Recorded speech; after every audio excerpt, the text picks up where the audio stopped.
فإنني أعلن أمامكم I declare before you, the whole world, and the Palestinian people that I have decided to go, along with all members of the Palestinian leadership, to Gaza. I will do everything in my power so that we can stand with our people to stop this brutal aggression, even if it costs our lives. Our lives are not any more valuable than the life of any child from Gaza or the Palestinian people. We will follow the commands of our religion, victory or martyrdom. I call on all the leaders of Arab, Islamic, and friendly countries, as well as the Secretary General of the United Nations, to participate in this humanitarian duty, to stop the aggression, and to achieve security and peace. I also call on the Security Council, which has 80 unenforced resolutions, to ensure our arrival in the Gaza Strip. And after that, my destination will be Jerusalem, our eternal capital. Let's get some analysis now with Luciano Zaccara, who's an associate professor in Gulf politics at Qatar University's Gulf Studies Centre. He joins us now from Madrid. Really good to have you back with us, Professor. This was an historic speech by Mahmoud Abbas to the Turkish Parliament. It comes at a critical time where tragically the death toll in Gaza has surpassed 40,000. Or what do you make of the Palestinian president's speech in Ankara?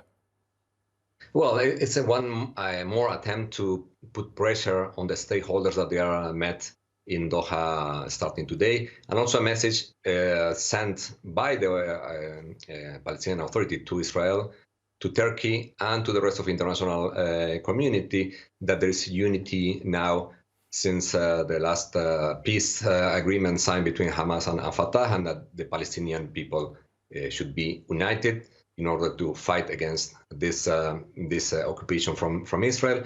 And of course, it's showing that Turkey is a very good interlocutor in this battle, that Turkey is becoming an important country in the discussions that they are taking place in the region. It's the first time.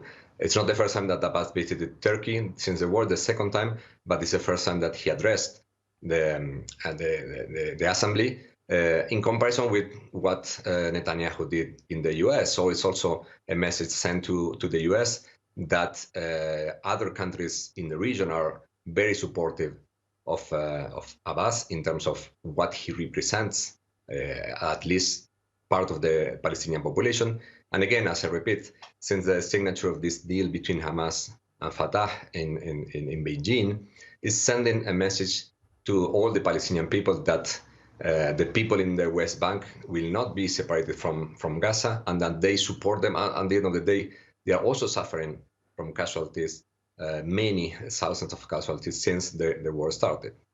Well, that's right, because Mahmoud Abbas in his remarks said that there can be no independent Palestine without Gaza. And we know historically the two factions, Fatah and Hamas, have been at loggerheads on opposite ends of their ideologies. But it does sound like Mahmoud Abbas really delivered a rallying call for Palestinians to unite, especially in the face of the ongoing Israeli aggression. But we know that negotiators are currently meeting in Doha to discuss the prospect of another ceasefire. These talks will not have Hamas for now, because Hamas believes that Israel isn't being genuine in its attempts to reach an agreement. What effect do you think Mahmoud Abbas's speech might have on these talks?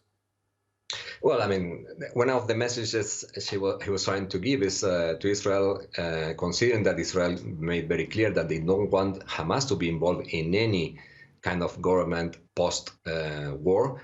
And Abbas was saying totally a different thing, that Hamas and Fatah, or the Palestinian Authority, will be together in this decision that will be taken afterwards in the interim government until further elections are taking place in the event of the end of the war that we don't know now when it's going to happen. So I think it's a very interesting message to show that there is unity, that Abbas wants also to represent or to work with the people in Gaza. We know that Hamas is much more popular in Gaza than the Palestinian Authority, and the opposite is happening in the West Bank. But they are trying to make a point that they are all together in this particular circumstance, and there shouldn't be differences to fight, or at least to stop the war and to think about the reconstruction of Gaza altogether, and not only Gaza in the hands of Hamas, but controlled by an interim or at least a joint government between all the political forces.